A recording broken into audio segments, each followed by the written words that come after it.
Tuhan, salam sejahtera bagi Bapak Ibu Saudara yang terkasih oleh Tuhan Yesus Kristus.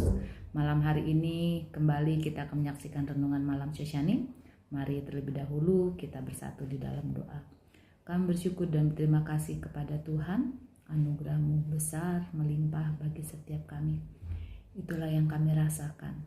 Dan kami tahu kami tidak mampu berjalan sendiri.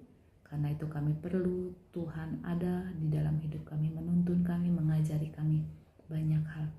Karena itu malam hari ini tuntunlah kami untuk kami dapat memahami firman-Mu. Kami sambut firman-Mu dalam nama Yesus kami berdoa. Haleluya. Amin. Puji Tuhan, Bapak Ibu Saudara yang terkasih.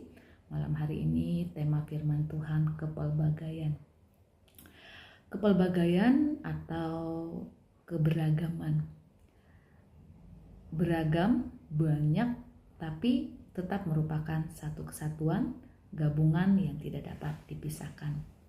Puji Tuhan, kita hidup di tengah-tengah bangsa yang aneka atau kepelbagaian, ada dalam kepelbagaian, ada dalam keberagaman, baik itu suku, budaya, bahasa, agama, karakter. Di dalam gereja pun demikian, beragam.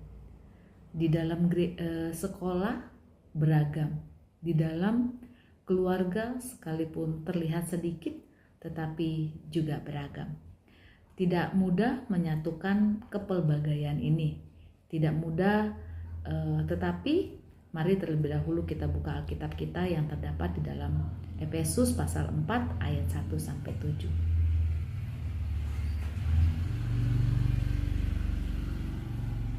Demikian firman Tuhan. Sebab itu aku menasihatkan kamu, aku orang yang dipenjarakan karena Tuhan, supaya hidup sebagai orang-orang yang telah dipanggil berpadanan dengan panggilan itu. Hendaklah kamu selalu rendah hati, lemah lembut, dan sabar. Tunjukkanlah kasih-Mu dalam hal saling membantu, dan berusahalah memelihara kesatuan roh oleh ikatan damai sejahtera. Satu tubuh dan satu roh, sebagaimana kamu telah dipanggil kepada satu pengharapan yang terkandung dalam panggilan-Mu. Satu Tuhan, satu iman, satu baptisan, satu Allah dan Bapa dari semua, Allah yang di atas semua dan oleh semua dan di dalam semua. Tetapi kepada kita masing-masing telah dianugerahkan kasih karunia menurut ukuran pemberian Kristus. Puji Tuhan. Apa reaksi kita ketika kita membaca dalam ayat yang pertama sampai yang ketiga? Rasul Paulus begitu luar biasa menuliskan pesan kepada jemaat yang ada di Efesus sebagai orang yang dipanggil oleh Tuhan. Harusnya kita berpadanan dengan panggilan itu. Seperti apa supaya berpadanan dengan panggilan itu? Rendah hati, lemah lembut, sabar, dan kasih, ya, saling membantu, memelihara kesatuan roh. Padahal pada waktu Rasul Paulus menuliskan pesan ini kepada jemaat yang ada di Efesus, beliau bukan dalam keadaan baik-baik saja, bukan dalam keadaan sukacita, bukan dalam keadaan suasana hati yang bergembira atau sejahtera, tetapi dalam posisi keadaan Rasul Paulus di dalam penjara, mengalami suatu tekanan tentunya ketika dia ada di dalam penjara sebagai tahanan, dicari-cari kesalahannya. Di kondisi ini Rasul Paulus mampu menguatkan orang-orang yang ada di luar penjara. Rasul Paulus mampu mengirimkan pesan atau memberikan energi yang baik, energi yang positif kepada orang-orang yang ada di luar penjara ataupun kepada jemaat yang ada di Efesus. Mari kita lihat pesan penting apa yang ditulis oleh Rasul Paulus untuk menyatukan kepelbagaian itu. Yang pertama, hendaklah kamu selalu rendah hati. Rendah hati ini memiliki pengertian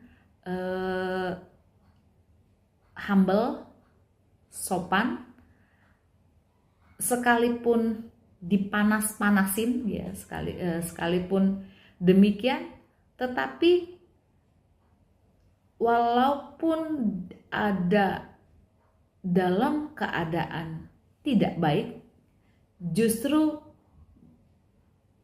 dapat berlaku tetap baik ya. Rendah hati itu tetap santun ya, walaupun ada dalam keadaan tidak baik. Sekalipun dikasih panas, tetap bisa menunjukkan tetap ada dalam keadaan baik. Ciri khas kekristenan bukan di keadaan baik, tetapi justru di kondisi tidak baik. Ya, tetap rendah hati. Yang kedua, bagaimana pesan penting Rasul Paulus dalam menyatukan kepelbagaian, yaitu lemah lembut. Lemah lembut ini bukan lemah gemulai, tetapi lemah lembut ini mengendalikan diri dari hati pikiran supaya mulut tetap mengucapkan kata-kata yang baik, tidak kasar. Mungkin mirip dengan kesabaran, mungkin mirip dengan rendah hati, tapi dalam pengertian bahasa aslinya lemah lembut ini berbeda. Jadi lemah lembut ini seperti apa? Ketika dihantam dengan kondisi tidak baik, orang yang lemah lembut dapat mengendalikan kata-kata yang sudah disaring. Jadi lebih dulu mengolah informasi dan tidak mudah langsung mengeluarkan kata-kata yang membalas, tetapi lebih dulu mengolah informasi dan menunduk dengan kata-kata yang keluar itu lemah lembut. Sekalipun mungkin diperlakukan tidak adil, tidak nyaman, lebih memilih untuk menunduk, meminta hikmat daripada Tuhan, menenangkan hati. Sesuatu yang mudah dilakukan, karena terkadang lebih mudah, lebih gampang bereaksi daripada menundukkan diri. Jadi perlu dilatih. Ya, pesan daripada Rasul Paulus untuk menyatukan kepelbagaian, yang pertama rendah hati, yang kedua lemah lembut, dan yang ketiga adalah sabar. Sabar ini seperti lambat untuk bereaksi, lambat untuk memukul balik, lambat untuk marah. Ya, kemampuan mengolah amarah dan melepaskan pengampunan. Tiap orang pasti marah, ya, tiap orang pasti marah. Tapi menunda marah itu tantangan. Tiap orang pasti marah. Melepaskan pengampunan itu perintah.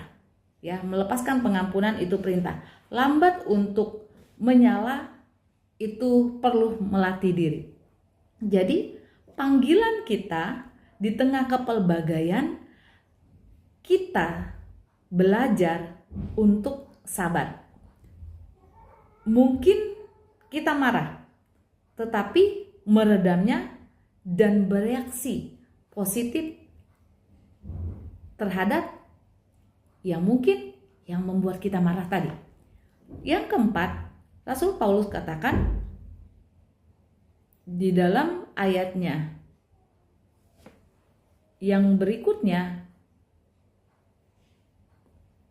adalah ayat yang ketiga, damai sejahtera. Ini bukan sesuatu yang dapat diciptakan oleh manusia, tetapi damai sejahtera itu anugerah yang Tuhan berikan di dalam kehidupan kita. Karena itu kita perlu anugerah Tuhan. Ya, kita perlu anugerah Tuhan ada sebagai pengikat bagi kehidupan kita di tengah kepelbagaian itu. Jadi ada 4 pesan penting daripada Rasul Paulus bagaimana untuk menyatukan kepelbagaian. Yang pertama, perlu rendah hati. Yang kedua, lemah lembut. Yang ketiga, sabar. Yang keempat adalah damai sejahtera. Menciptakan suasana utuh di tengah kepelbagaian, di tengah keberagaman, mungkin tanpa kita sadar, seringkali hal itu bisa membuat tidak nyaman satu dengan yang lainnya, karena nggak mudah ya. Mungkin di tengah kepelbagaian itu ada selisih, ada percekcokan, ya. Namun apa yang harus kita lakukan? Apa yang harus kita kerjakan di tengah kepelbagaian itu?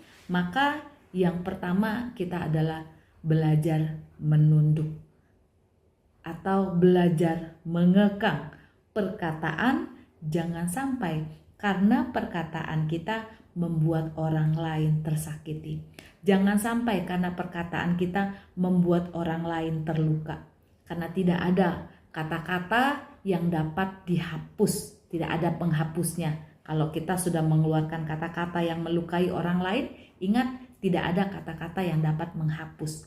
Jadi hati-hatilah kita dalam mengungkapkan kata-kata, karena kita ada di tengah keberagaman, ada di tengah orang-orang yang banyak.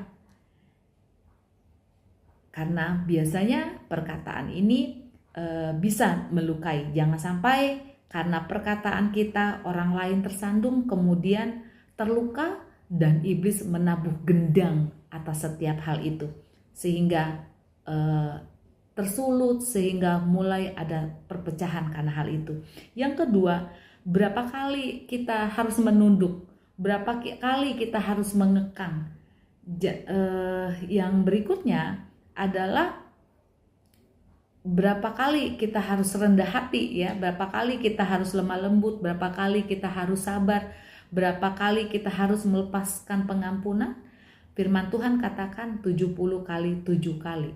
Artinya kita harus sabar, belajar mengampuni di tengah kepelbagaian, belajar melakukan firman Tuhan, baik itu di rumah, di dalam komunitas, di dalam pekerjaan, di dalam berjemaat. Kita harus melakukan hal ini. Jangan sampai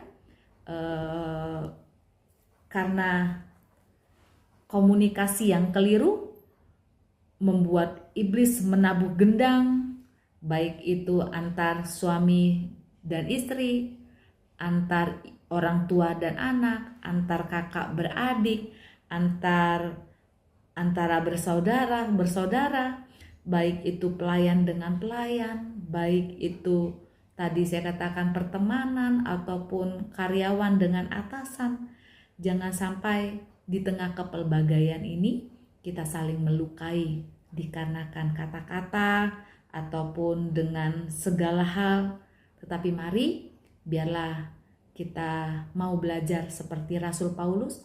Dia dapat menguatkan orang lain, dan dia dikatakan mengenakan kasih di dalam kehidupannya. Kasih adalah bukan sekedar kata-kata, kasih bukan sekedar kalimat-kalimat yang diucapkan atau tulisan-tulisan yang diucapkan, tetapi kasih adalah pengorbanan.